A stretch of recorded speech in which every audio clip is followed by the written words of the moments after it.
ada satu hadis yang antum sudah hafal, dan manfaat hadis ini untuk kita ingat terus supaya kita betul-betul menuntut ilmu syar'i. Di dalam hadis yang sahih yang diriwayatkan oleh Imam Muslim dan yang lainnya, Nabi SAW bersabda dari sahabat Abu Hurairah radhiyallahu an, Nabi bersabda, "Man naffasa an mu'minin kurbatan min kurabi dunya, naffasa Allah anhu kurbatan min kurabi yaumil qiyamah. Wa man yassara ala mu'sirin, yassara Allahu alaihi fid dunya wal akhirah. Wa man satara musliman, satara Allah fid dunya wal akhirah. Wallahu fi auni al-'abdi ma kana al-'abdu fi auni akhi. Wa man salaka tariqan yaltamisu fihi 'ilman, sahhala Allahu lahu bihi tariqan al jannah. Wa majtama'a qaumun fi baitin min buyutillah yatluna kitab Allah wa yatadarasunahu bainahum illa nazzalat 'alaihimus sakinah wa ghashiyatuhumur rahmah wa haffathumul malaikah wa dzakarahumullahu fi man 'inda wa man batta'a bihi 'amalu lam yusri' bihi nasabuh."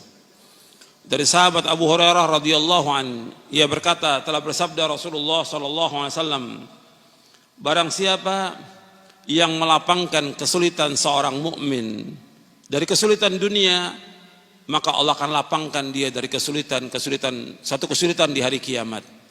Barang siapa yang memudahkan orang yang dililit utang, maka Allah akan mudahkan dia nanti pada hari kiamat. Allah akan mudahkan di dunia, Allah mudahkan di akhirat. Barang siapa yang menutupi aib seorang muslim, Allah akan tutup aibnya di hari kiamat. Allah akan tutup aibnya dunia dan akhirat. Dan Allah akan senantiasa menolong seorang hamba selama hamba itu menolong saudaranya. Dan barang siapa yang berjalan untuk menuntut ilmu, maka Allah akan mudahkan jalannya ke surga. Antum ingat tuh, barang siapa yang berjalan untuk menuntut ilmu, Allah akan memudahkan jalannya ke surga. Wa man salaka tariqan yaltamisu fihi ilman, sahhalallahu lahu bihi tariqan jannah. Barang siapa yang berjalan untuk menuntut ilmu, Allah akan mudahkan jalan ke surga. Kemudian Nabi lanjutkan SAW, wa majtama'a qaumun fi baitin min buyutillah yatluna kitab Allah wa yatadarasunahu bainahum illa nazalat alaihimus sakinah wa ghashiyatuhumur rahmah wa haffathumul malaikah wa dzakarahumullahu fi man indah. Dan tidaklah berkumpul satu kaum di satu masjid dari masjid-masjid Allah yang mereka membaca kitab Allah dan mereka pelajari, mereka kaji kitab Allah itu, melainkan yang pertama akan turun sakinah, ketenangan. Yang kedua diliputi oleh rahmat Allah SWT. Yang ketiga dikelilingi oleh malaikat. Yang keempat Allah akan sebutkan orang-orang yang hadir oleh Allah, disebutkan di hadapan para malaikat yang berada di sisi Allah Taala. Wa man batta'a bihi 'amaluhu lam yusri' bihi nasabuh. Barang siapa yang lambat amalnya, tidak dapat dikejar oleh nasabnya. Itu perhatikan ini. Ini hadis manfaat. Ada di Arba'in An-Nawawi hadis ini. Hadis sahih riwayat Muslim. Yang pertama Nabi sebutkan, kalau ada teman kita, saudara kita mengalami kesulitan, kesusahan, bantu, jangan diam kita. Dia seorang muslim, kita kenal, kita tahu, apalagi dia saudara kita, tetangga kita, dia sulit, bantu. Allah akan hilangkan nanti kesulitan kita nanti pada hari kiamat. Orang yang memudahkan, orang yang dililit utang, dia nggak mampu untuk bayar, susah hidupnya, dililit utang karena dia nggak ngerti. Dia berutang orang miskin, kita bantu untuk bisa membayarkan hutangnya. Atau dia hutang pada kita, yang kita lihat nggak mampu dia untuk bayar, kita bebaskan. Atau kita berikan tempo atau bebaskan, seperti Allah sebutkan dalam surah Al-Baqarah, wa in kana dzu usratin fanadhiratun ilaihi maisarah wa an tasaddaqu khairul lakum in kuntum ta'lamun. Dan jika orang yang sulit nggak mampu untuk bayar utang, kamu tunda sampai waktu dia lapang. Kalau kamu sedekahkan itu lebih baik bagi kamu jika kamu mengetahui. Mudahkan orang yang dililit oleh utang.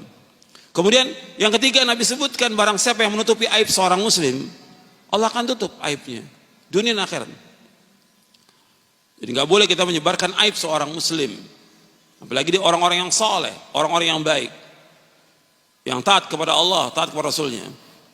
Yang keempat, Allah akan selalu menolong seorang hamba selama hamba itu menolong saudaranya. Selama kita menolong seorang hamba, menolong seorang, Allah akan tolong kita.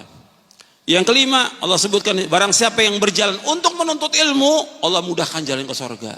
Itu perhatikan tuh. Maka nggak boleh kita lepas untuk menuntut ilmu. Sampai kapan menuntut ilmu? Sampai wafat. Terus kita harus semangat untuk menuntut ilmu syar'i sampai kita diwafatkan oleh Allah.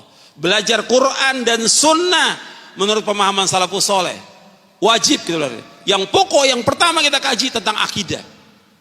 Kajian tentang akidah, bukan kajian tentang tematik-tematik, bukan. Bukan yang lain, bukan ceramah umum. Kajian Al-Quran was Sunnah, misal akidah yang pokok yang pertama kali. Kemudian selanjutnya, barang siapa yang berkumpul di satu masjid, dari masjid Allah, di masjid, kajian itu di masjid, bukan di rumah, di masjid. Barang siapa yang ngaji di masjid, nuntut ilmu di masjid, belajar di masjid, dia kaji kitab Allah, maka 4 Allah Nabi sebutkan. Yang pertama apa? Turun sakinah, ketenangan. Beda dengan di rumah, beda di tempat lain. Di masjid turun sakinah, ketenangan kalau kita belajar Quran dan Sunnah. Yang kedua, diliputi rahmat Allah yang sangat luas, dan kita selalu mengharapkan rahmat Allah. Yang ketiga, dikelilingi oleh malaikat. Kalau kita nuntut ilmu, malaikat itu mengepakkan sayapnya. Semua malaikat bersayap. Semua malaikat bersayap. Dia kepakkan sayapnya karena apa? Menghormati orang-orang yang nuntut ilmu. Nabi bersabda SAW, innal malaikata la tada'u ajnihataha li talibil ilmi ridhan bima yasna'. Sesungguhnya malaikat mengepakkan sayapnya kepada orang-orang yang menuntut ilmu, ridho dengan apa yang mereka kerjakan. Ridho dengan orang menuntut ilmu. Maka antum sungguh-sungguh nuntut ilmu, jangan malas. Rajin dan perhatikan, ikhlas karena Allah, catat apa yang disampaikan. Kemudian yang keempat disebutkan lagi bahwa orang yang nuntut ilmu itu, yang belajar Quran dan Sunnah, itu Allah akan sebutkan nanti di antara para malaikat yang berada di sisi Allah. Kemudian terakhirnya di hadis ini, wa man batta'a bihi 'amaluhum lam yusri' bihi nasabuh. Barang siapa yang lambat amalnya tidak dapat dikejar oleh nasabnya. Karena yang dipentingkan dalam Islam ini amal, ilmu dan amal, bukan nasab. Meskipun dia mengatakan keturunan ningrat, keturunan nabi, keturunan rasul, orang yang mulia, tetap di hari kiamat Allah akan nilai bukan nasabnya, yang Allah nilai apanya? Amalnya. Likullin darajatum mimma amilu. Semuanya akan diberikan derajat tergantung dari apa yang mereka amalkan. Bukan nasabnya, bukan. Amal. Yang dipentingkan dalam Islam ilmu dan amal. Ikhwani fiddin, azakumullah. Ini sebagai muqaddimah yang penting supaya kita terus semangat untuk menuntut ilmu dan mengkaji Al-Quran dan Sunnah ala fahmi salaf di masjid-masjid Allah. Di mana ada masjid, cari masjid untuk mengkaji Al-Quran wa Sunnah ala fahmi salaf. Kaji. Sebab ini tempat yang barokah.